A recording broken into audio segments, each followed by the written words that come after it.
The galaxy had long grown accustomed to the art of words. Empires rose and fell at the stroke of a pen, treaties woven in delicate ink where fleets once clashed in fire. To most, negotiation had become the supreme weapon, faster than a plasma lance, sharper than any blade forged in war. So when the summons reached Earth, when the Galactic Council demanded humanity's compliance, demanded that the upstart species kneel or face annihilation, the stars themselves seemed to hold their breath. The galaxy expected debate. It expected the careful dance of envoys, the meek acceptance of terms, perhaps a desperate plea for mercy. But Earth was different. Humanity had listened to the threats in silence, not with fear, but with something deeper. For centuries they had fought each other, bled across continents, and turned the crucibles of war into steel and progress. Negotiation was an option for those who believed survival came from compromise. Humanity had survived by something else entirely. When the day came, no ambassador arrived at the council chamber. No diplomat walked the shining floors of the Hall of Concord. Instead, sensors across half the galaxy screamed with warning. A single distortion in the void, a ripple of gravity so vast it bent the light of nearby suns. Then it emerged. The supreme warship of the galaxies, humanity's final word. A colossus, a moving continent of steel and wrath, dwarfing entire fleets with its shadow. Its engines pulsed with the power of dying stars. Its hull carried the scars of battles not yet fought. And at its heart, a silence far more terrifying than any declaration. The galaxy had wanted words. Humanity had answered with inevitability. The galaxy prided itself on diplomacy. To its elder races, war was a relic of primitive times, something beneath the enlightened, something reserved for the untamed corners of uncivilized worlds. It was believed that reason, backed by the quiet threat of overwhelming force, was enough to pacify any species that rose too quickly from the cradle. Humanity had risen quickly. Too quickly. The Galactic Council's message had been simple, almost patronizing in its clarity. Submit your fleets to inspection. Hand over your most dangerous technologies. Pay tribute in resources, or face immediate consequences. Other species had obeyed these same ultimatums, and the Council expected Earth to do the same. For all its proud history, what could a single world do against a galaxy of empires? But when the appointed day arrived, when emissaries gathered in the Hall of Concord to await Earth's negotiators, the chamber was met with silence. No humans came. Not a single envoy walked the glass bridges above the shining rivers of Ark Lara, where peace had been negotiated for 10,000 years. Instead, the void itself trembled. Across star systems, sensors shrieked warnings, long-range gravity waves unlike any recorded in living memory. Fleets stationed at the galactic border detected something moving through the dark, something so massive it warped the paths of asteroids and bent comets out of orbit. At first, no one believed it. No single vessel could cause this, the admirals of the Kothari Confederation insisted. Perhaps a fleet, perhaps an experimental weapon, but not a ship. Then the distortion deepened. It was as if a star had been born where none belonged. The great observatories on the rim watched as space itself peeled open, a black wound through which an impossible silhouette emerged. The supreme warship of the galaxies. It dwarfed dreadnoughts. It eclipsed battle stations. Its surface bristled not with cannons in the conventional sense, but with titanic weapon platforms that looked more like mountain ranges than artillery. Each line of its hull seemed to stretch into infinity, black as the abyss, veined with molten rivers of energy that glowed like veins of fire beneath the surface. To the first witnesses, it was not a ship at all, it was a world reshaped, forged into the image of war itself. Admiral Xeron of the Valari Empire stood on the command deck of his flagship, transfixed as the monstrous vessel emerged. His fleet, 40 warships strong, had been stationed as the first line of negotiation pressure should Earth refuse to comply. 40 ships, more than enough to cow a primitive world. But now, as the warship filled his view screens, Xeron's mandibles clicked in disbelief. His flagship, once a symbol of pride, looked like an insect before a god. He whispered, almost to himself, that cannot be human. Yet the markings across the behemoth's hull told otherwise. Insignias of Earth's United Nations glowed faintly on its armored plates, their designs alien yet unmistakably human in origin. The galaxy had expected envoys. Instead, it was staring at humanity's envoy of another kind, one that spoke not in words, but in sheer presence. For a long moment, no one acted. Fleets across the border simply watched, unsure if this was a bluff, some grotesque intimidation display. The council chambers lit up with urgent debates, every representative shouting over the other in confusion. Finally, a voice cut through the storm. "Open channels," said Xeron, his command crisp, though his chest thrummed with unease. "We will speak to this construct. Perhaps it carries humans inside. Perhaps they mean only to frighten us." Channels opened. Hails were sent. Across every frequency, every wavelength, every method known to science, the fleets reached out.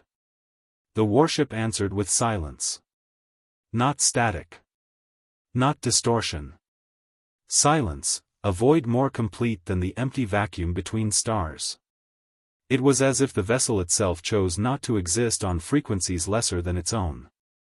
And then, as the admirals pressed further, something happened. The warship's hull shifted. Panels kilometers wide slid apart, revealing an aperture like the maw of some titanic beast. Within, light gathered, not the flicker of plasma, not the unstable charge of antimatter, but something far purer, colder, infinite. Xeron staggered back from the display, mandibles trembling. His tactical officers screamed reports. Graviton distortions rising. Energy levels exceeding starcore output. "Admiral, it's targeting us." The galaxy had thought humans would negotiate. They were wrong. The warship fired. But it did not fire to kill. A single beam lanced through the dark, brighter than a sun, and carved across the void like a blade. It did not strike Xeron's fleet, though it passed close enough to rip the armor from 3 ships and scatter them like toys.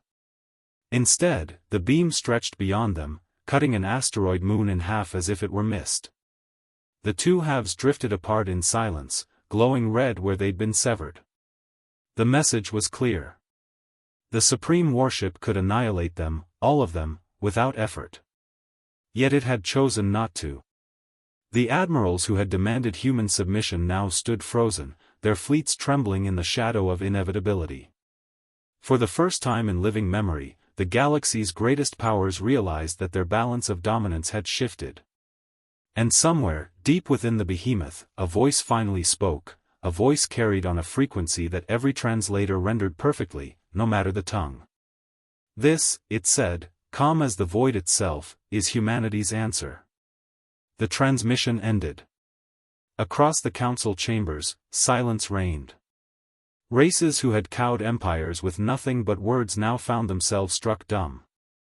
For how could one argue, when faced with the embodiment of a species' will to survive? Negotiation had ended before it began. The warship remained, unmoving, watching. Waiting. The galaxy, for the first time in 1,000 years, did not know what to do. Panic swept through the galaxy like a tidal wave. In the hours after the Supreme Warship's appearance, Council space fractured into chaos. Every communications relay from the core to the rim burned with urgent transmissions. Admirals barked contradictory orders, diplomats screamed of impending catastrophe, and old rivalries reignited like embers blown into flame. At the center of it all, the Hall of Concord, once the sanctum of peace, became a theater of fear. Representatives of the elder races sat in their thrones of light, their bodies shimmering in forms barely contained by matter. The arbiters of Ark Lara, whose wisdom had mediated conflicts for millennia, struck their crystalline staffs against the chamber floor. But order did not return. The uproar was too great. "This is an abomination," thundered High Lord Ver Rash of the Dranthi Dominion, his scaled form quivering with outrage. The humans mock us. To build such a monstrosity, a ship that bends gravity, a weapon that rends moons, it is a direct challenge to the Council's authority. They have challenged nothing, countered Celian Prime, the feathered envoy of the Ithran Collective. They have spoken without words. That ship was a warning, not an attack. If they wished to destroy us, they would have done so the instant it emerged. Verash spat, his triple tongues writhing. You call that restraint? They aimed their weapon across a fleet of sovereign vessels. One miscalculation, and hundreds of thousands would be dead. The chamber erupted again, voices crashing like waves against stone. Behind the uproar, the humans' silence echoed louder still. The warship had made its presence known, then simply remained. No demands. No ambassadors. No explanation. Only that calm, singular declaration, this is humanity's answer. And it was enough to terrify the galaxy. On the outer rim, where Xeron's fleet drifted in the warship's shadow, fear had curdled into awe. Officers whispered to one another in hushed tones, their mandibles, tendrils, and frills trembling as they stared at the behemoth that eclipsed the stars. Why haven't they moved? One commander asked. Why do they just wait? Admiral Xeron had no answer. His heart pounded, his exoskeletal frame aching under the weight of dread. His fleet was battered, morale shattered, yet the humans did nothing. It was almost worse than an attack. Because every second that the warship hung in silence, the galaxy's powers were forced to face a simple truth: humanity had no fear of them. None at all. In the council chamber, debate finally turned to desperation. We must strike first, Verash demanded, his claws gouging the marble dais. We must gather our fleets, every empire united, and crush this human arrogance before it spreads. And risk annihilation? Celian Prime shot back. You saw what a single beam did. Do you think the humans would allow us a second attempt? They've shown us restraint, Verash, restraint that your dominion would not have shown in their place. Others weighed in.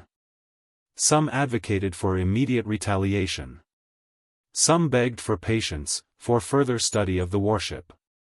Still others whispered of surrender, though none dared speak it aloud in the hall. It was Envoy Kareth of the Lutheri who finally brought silence to the chamber.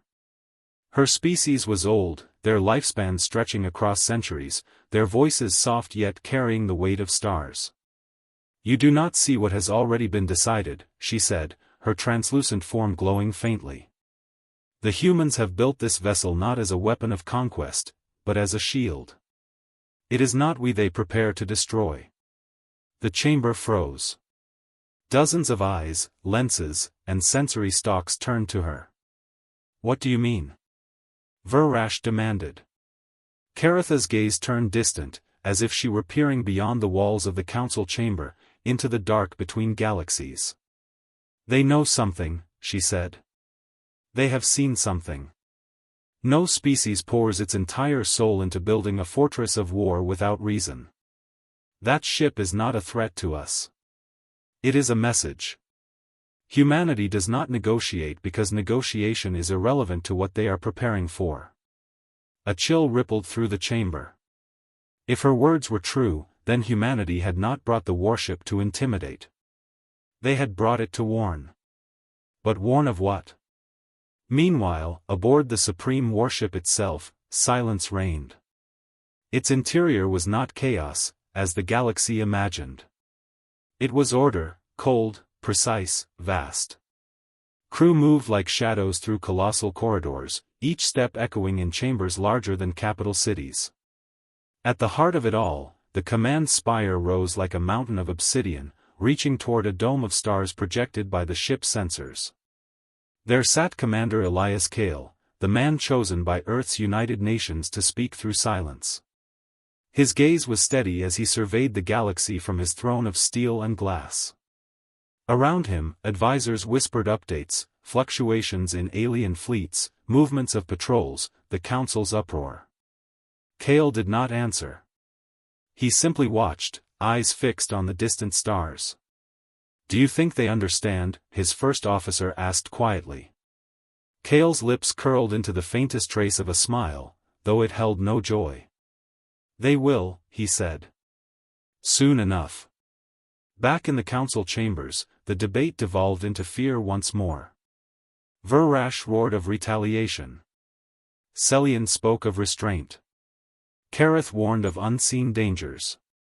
The chamber walls, carved with 10,000 years of peace treaties, seemed to tremble beneath the weight of doubt.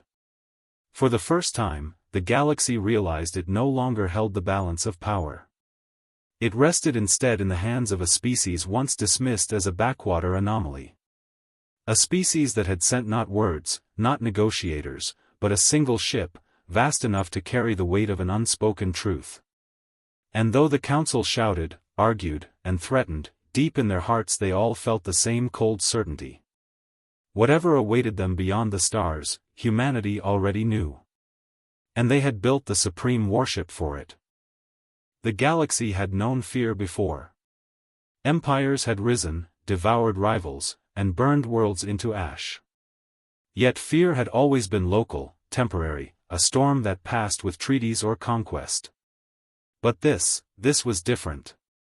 The supreme warship remained at the galactic border, unmoving, a silent sentinel eclipsing suns.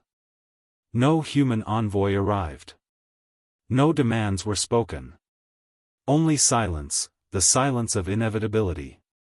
Across the council, desperation deepened into paranoia. Fleets shifted uneasily, powers that once trusted each other now whispered of betrayal. The council's once unshakable unity fractured under the weight of the unknown. Why had the humans built it? What had they seen? The question hung like a noose over every throne. At last, the council made a choice. Envoy Kareth of the Lutheri, the one whose voice had stilled the chamber before, was sent to the border. Her vessel, small, unarmed, ancient as her species itself, approached the human behemoth with trembling dignity. "Transmit on every frequency," she commanded softly. Her voice was calm, though her translucent hands trembled as they rested against the controls. "If they will not speak to us, then let us speak to them." The message she sent was simple, unadorned, stripped of arrogance and threat. "Why have you come?" For long moments, there was nothing. The warship loomed in silence, its surface aglow with rivers of energy, its presence a weight that pressed against her chest. Then, at last, a reply. The stars themselves seemed to dim as a voice filled her ship, deep and resonant, translated perfectly into her tongue. "You ask why," it said. "Then listen." And with that single word, the void opened. The envoy's mind was filled with images, not her own, but projected from the warship itself. She gasped as visions cascaded through her consciousness. Not of Earth. Not of humanity. But of the void beyond the galaxy. Shapes writhed in the darkness between galaxies, older than stars, vast beyond comprehension. Predators of light itself. She saw their feeding grounds, galaxies stripped bare, their stars extinguished, their civilizations devoured. Entire clusters of creation reduced to black husks adrift in eternal night. Her body trembled as she tried to comprehend. These were not wars of empire.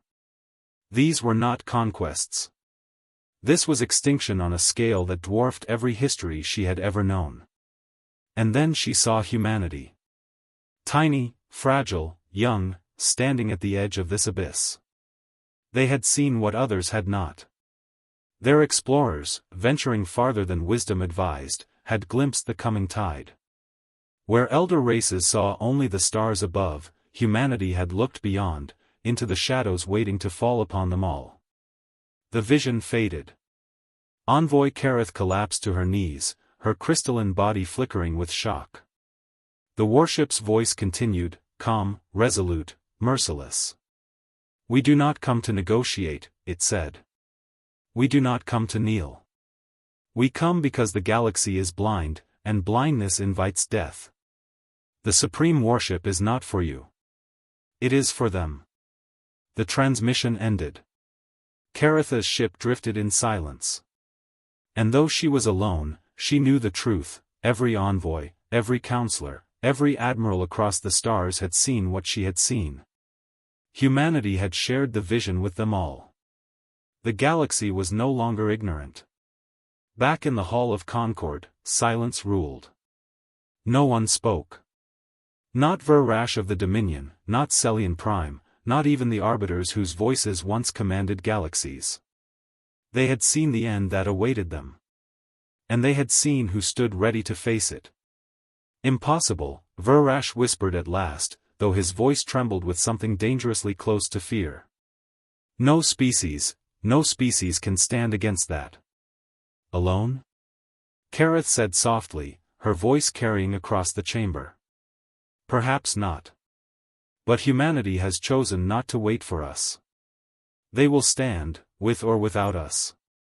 Her words cut deeper than any blade. For the truth was now clear, the humans had not built their warship to intimidate the Council. They had built it because they had no choice. And in their silence, they had given the galaxy a choice of its own. On the border, the supreme warship stirred. Its engines ignited, rippling the void, shaking nearby fleets as though the fabric of space itself resisted its movement. Slowly, impossibly, it turned, not toward the Council, not toward inhabited worlds, but outward. Toward the black gulf between galaxies. Commander Elias Kale stood upon the command dais, his eyes hard as steel. His crew watched him in silence, their faces grim but resolute. Course is set, his first officer reported, voice steady despite the weight pressing upon them all. Once we cross the rim, there is no return. Kale nodded. We were never meant to return. For a moment, his gaze lingered on the stars of the Milky Way, burning in the distance like a jeweled crown. Home. Humanity's cradle. The countless lives who would never know how close the shadow had come. Then he spoke the words that would carry into eternity. Engage. The supreme warship advanced, slipping past the rim, its vast form vanishing into the endless dark. Behind it, the galaxy watched, silent, shaken, forever changed. Some would deny what they had seen. Some would rally fleets, desperate to prepare. Some would pray to gods long abandoned. But none could erase the truth. When others quarreled, when others hesitated, when others trusted in words, humanity had acted. They had built the supreme warship. They had faced the shadow beyond stars. And in doing so, they had become the first line between life and extinction. For centuries to come, the galaxy would remember the day. Not as the day humanity defied the Council. Not as the day they refused to negotiate. But as the day one species carried the burden of all. And as the warship vanished into the void, leaving only silence in its wake, the galaxy understood a final truth that would never be forgotten. Humanity did not send a diplomat because there were no negotiations to be had. They had sent their answer. And their answer was war.